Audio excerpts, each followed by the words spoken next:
এই সৌদি আরবে আমি কিন্তু কাজ করে খাওয়ার জন্য আসছি, কোনো দালালি করার জন্য বা কোনো দালালি বিষাদি কিন্তু আমি আসি নাই।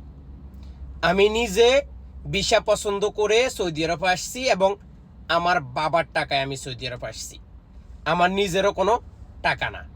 আসুন এবার এই কথাগুলো কেন বলি।